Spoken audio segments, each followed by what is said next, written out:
പ്രിയമുള്ളവരെ, VPR വോയിസിലേക്ക് വീണ്ടും സ്വാഗതം. നമുക്കിന്ന് സാമൂഹ്യ ശാസ്ത്രവുമായി ബന്ധപ്പെട്ടുള്ള ചില കാര്യങ്ങൾ മനസ്സിലാക്കാം. നമുക്കറിയാം, വ്യത്യസ്തമായിട്ടുള്ള ഉപവിഷയങ്ങളായി നമ്മൾ സാമൂഹ്യ ശാസ്ത്രത്തെ ക്രമീകരിച്ചിട്ടുണ്ട്. ചരിത്രം, ഭൂമിശാസ്ത്രം, സാമ്പത്തിക ശാസ്ത്രം, സമൂഹശാസ്ത്രം അല്ലെങ്കിൽ സോഷ്യോളജി, ഇങ്ങനെയൊക്കെ പല വിധത്തിലും നമ്മൾ സാമൂഹ്യശാസ്ത്രത്തെ വിഭജിച്ചിട്ടുണ്ട്.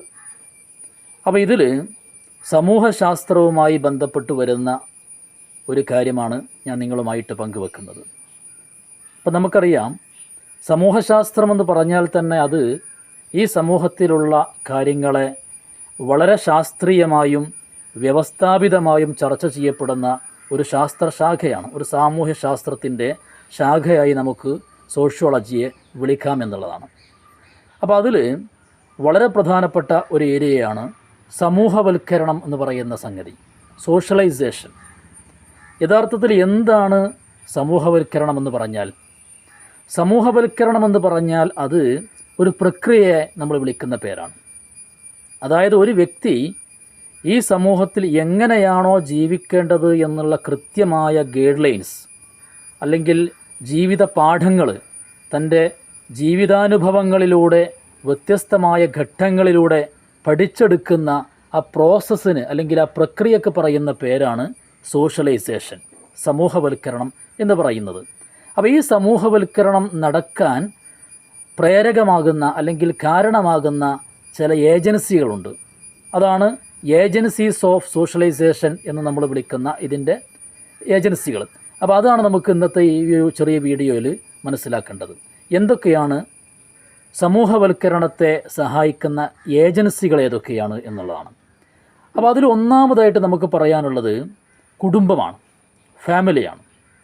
അപ്പോൾ നമുക്കറിയാലോ, ഒരു മനുഷ്യൻ്റെ ജീവിതത്തിൽ വളരെയധികം സ്വാധീനം ചെലുത്തുന്ന ഒരു ഏജൻസിയാണ് കുടുംബം എന്ന് പറയുന്നത്. പ്രത്യേകിച്ച് കുട്ടികളായിരിക്കുന്ന സമയത്ത് അവരുടെ ഓരോ കാര്യങ്ങളിലും കൃത്യമായി ഇടപെടലുകൾ നടത്തി വേണ്ട ഉപദേശങ്ങൾ നൽകി അവർക്ക് ഒരു ദിശാബോധം പകർന്നു കൊടുക്കുന്നത് കുടുംബമാണ്. ഈ കുടുംബത്തിൽ തന്നെ അമ്മക്ക് അല്ലെങ്കിൽ ഉമ്മക്ക് വളരെയധികം റോള് നിർവഹിക്കാനുണ്ട് എന്നുള്ളതാണ്. അപ്പോൾ ഒരു കുട്ടിയുടെ ജീവിതത്തിൽ നമ്മൾ സാധാരണ പറയാറുണ്ട്, ജീവിതത്തിൻ്റെ ബാലപാഠങ്ങൾ അവന് പകർന്നു നൽകുന്നത് അല്ലെങ്കിൽ അവൾക്ക് പകർന്നു നൽകുന്നത് അത് അമ്മയുടെ മടിത്തട്ടിൽ നിന്നാണ് എന്ന് സാധാരണ നമ്മൾ പറയാറുണ്ട്, അല്ലേ? അപ്പോൾ ഇങ്ങനെ അതുകൊണ്ട് തന്നെ പറയാറുണ്ട്, the first agent of socialization അല്ലെങ്കിൽ ദ ഫസ്റ്റ് ഏജൻറ്റ്. ആരാണ് ഈ സോഷ്യലൈസേഷനിലെ ഒന്നാമത്തെ ഏജൻറ്റ് എന്ന് ചോദിച്ചാൽ അത് ഉമ്മയാണ് അല്ലെങ്കിൽ അമ്മയാണ്. മനസ്സിലായല്ലോ. മറ്റുള്ള കുടുംബാംഗങ്ങളും അങ്ങനെ തന്നെ, സഹോദരന്മാരൊക്കെ ഒരു കുട്ടിയെ, ആ കുട്ടിയുടെ ഓരോ സമയങ്ങളിലും അവരെ കൃത്യമായി ഇൻഫ്ലുവൻസ് ചെയ്ത് അവരുടെ ജീവിതത്തിൽ ഒരുപാട് കാര്യങ്ങൾ അവരെ ബോധ്യപ്പെടുത്തുന്നതിൽ ഇവർക്ക് വലിയ പങ്കുണ്ട് എന്നുള്ളതാണ്. അതുകൊണ്ട് നമുക്ക് ഒന്നാമതായിട്ട് എണ്ണാനുള്ളത് കുടുംബം എന്ന് പറയുന്ന ഏജൻസിയാണ്. രണ്ടാമതായിട്ട് നമുക്ക് പറയാനുള്ളത് വിദ്യാലയമാണ്, സ്കൂളാണ്. ഒരു കുട്ടിയുടെ ജീവിതത്തിൽ ഒരു നിശ്ചിത ഏജിലേക്ക് കടന്നു കഴിഞ്ഞാൽ പിന്നെ വളരെയധികം സ്വാധീനം ചെലുത്തുന്ന അല്ലെങ്കിൽ കൂടുതൽ സമയം, പകൽ സമയം കൂടുതൽ ചെലവഴിക്കുന്നത് പോലും എവിടെയാണ്? സ്കൂളിലാണ്. അപ്പോൾ സ്കൂളിൽ അവിടുത്തെ കുട്ടികളുമായിട്ടുള്ള ഇടപഴകൽ, അവിടുത്തെ അധ്യാപകരുമായിട്ടുള്ള ഇടപഴകൽ, അതൊക്കെ വലിയ സ്വാധീനം ചെലുത്തുന്നുണ്ട് കുട്ടിയുടെ ജീവിതത്തിൽ എന്നുള്ളതാണ്. അവിടെ നിന്നാണ് പ്രത്യേകിച്ചും വിദ്യാഭ്യാസത്തിൻ്റെ ഔപചാരികമായ വിദ്യാഭ്യാസം, ഫോർമൽ എഡ്യൂക്കേഷൻ കാര്യമായിട്ട് നമുക്ക് ലഭിക്കുന്ന ഒരിടം എന്ന് പറയുന്നത് ഏതാണ്? സ്കൂളാണ്. അപ്പോൾ സ്കൂളിനെ സംബന്ധിച്ചിടത്തോളം അവിടെ സൊസൈറ്റിയുടെ ഒരു ചെറിയ രൂപം എന്ന് വേണമെങ്കിൽ നമുക്ക് വിളിക്കാം. പ്രത്യേകിച്ചും പൊതുവിദ്യാലയങ്ങളിൽ പഠിക്കുന്ന ഒരു കുട്ടിയെ സംബന്ധിച്ച് പറയുകയാണെങ്കിൽ അവിടെ വ്യത്യസ്ത മതത്തിൽപ്പെട്ടവർ, വ്യത്യസ്ത ജാതിയിൽപ്പെട്ടവർ, സാമ്പത്തികമായി വ്യത്യസ്തമായ നിലവാരത്തിൽപ്പെട്ടവർ, സാമൂഹികമായി വ്യത്യസ്ത വിഭാഗത്തിൽ നിന്ന് കടന്നു വരുന്ന ആളുകൾ, ഇങ്ങനെയൊക്കെ പലരുമായിട്ടുള്ള ഇടപെടൽ ഉണ്ടായതുകൊണ്ട് തന്നെ സാധാരണ നമ്മൾ പറയാറുണ്ട് സ്കൂളെന്ന് പറഞ്ഞാൽ മിനിയേച്ചർ ഫോം ഓഫ് സൊസൈറ്റി എന്നുള്ളതാണ്.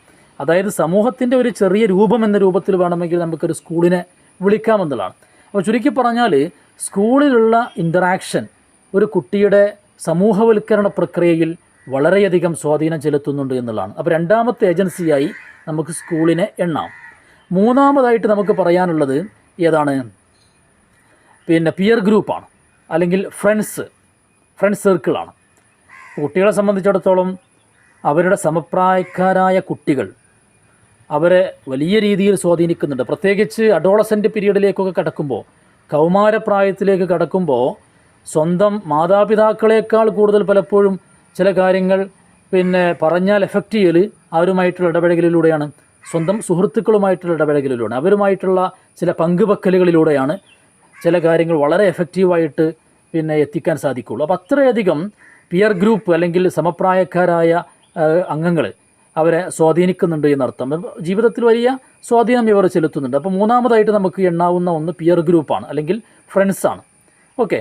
പിന്നെ നമ്മൾ ഈ സമൂഹത്തിലുണ്ടാകുന്ന ഓരോ സംഗതികളെയും കൃത്യമായി അതാത് സമയങ്ങളിൽ മനസ്സിലാക്കുന്നത് മാസ് മീഡിയ വഴിയാണ്, ബഹുജന മാധ്യമങ്ങൾ വഴിയാണ്, അല്ലേ? അത് പത്രങ്ങളാവാം, അല്ലെങ്കിൽ മറ്റു ദൃശ്യ മാധ്യമങ്ങളാവാം, അതല്ലെങ്കിൽ മാഗസിനുകളോ ആഴ്ചപ്പതിപ്പുകളോ എന്തുമാവാം.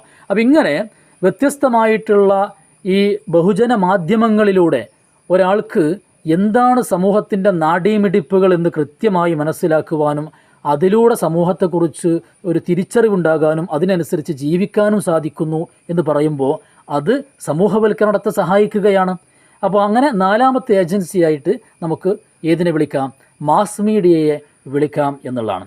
പിന്നെ മറ്റൊന്ന് നമുക്ക് പറയാനുള്ളത് നമ്മുടെ നൈബർഹുഡാണ്, നമ്മുടെ ചുറ്റുവട്ടം, നമ്മുടെ അയൽവാസി ബന്ധങ്ങൾ, ഇല്ലേ? ഒരുപാട് കാര്യങ്ങൾ നമ്മൾ പലപ്പോഴും മനസ്സിലാക്കുന്നത് ഈ അയൽവാസി ബന്ധങ്ങളിലൂടെയാണ്, ഈ നാട്ടുകാരുമായിട്ടുള്ള ഇടപഴകലിലൂടെയാണ്, അല്ലേ? അപ്പോൾ പ്രത്യേകിച്ചും ഈ ഇൻഫോർമൽ എഡ്യൂക്കേഷൻ, അനൗപചാരികമായ വിദ്യാഭ്യാസം എന്ന് പറയുന്നത് കാര്യമായിട്ട് നമുക്ക് ഈ നാട്ടുകാരുമായിട്ടുള്ള അല്ലെങ്കിൽ അയൽവാസികളുമായിട്ടുള്ള ഇൻറ്ററാക്ഷനിലൂടെയാണ് നമുക്ക് നേടിയെടുക്കാൻ സാധിക്കുന്നത്. അപ്പോൾ നമ്മുടെ സമൂഹവൽക്കരണ പ്രക്രിയയിൽ വളരെയധികം സ്വാധീനം ചെലുത്തുന്ന ഒരു ഏജൻസിയായിട്ട് തന്നെ നൈബർഹുഡിനെ നമുക്ക് പറയാം.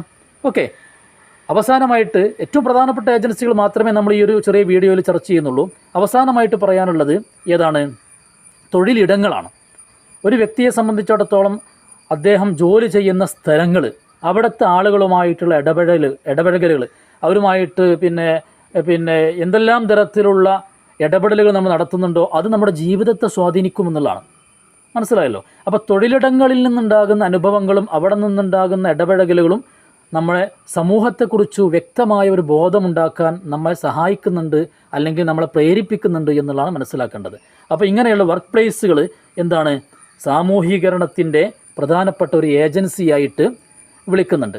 ഓക്കെ. അപ്പോൾ ഇങ്ങനെ പ്രധാനമായിട്ടുള്ളൊരു 5 സാമൂഹീകരണ ഏജൻസികളെയാണ് നമ്മൾ ഈ ചെറിയ വീഡിയോയിൽ ചർച്ച ചെയ്തിട്ടുള്ളത്. നിങ്ങൾക്ക് കൃത്യമായി മനസ്സിലായിട്ടുണ്ടാവും എന്ന് വിചാരിക്കുകയാണ്. ഓക്കെ. തൽക്കാലം ഈ വീഡിയോ ഇവിടെ അവസാനിപ്പിക്കുകയാണ്. ഇനി മറ്റൊരു വിഷയവുമായി മറ്റൊരു വീഡിയോയിൽ VPR വോയിസിൽ നമുക്ക് കണ്ടുമുട്ടാം. ഓക്കെ. Thank you.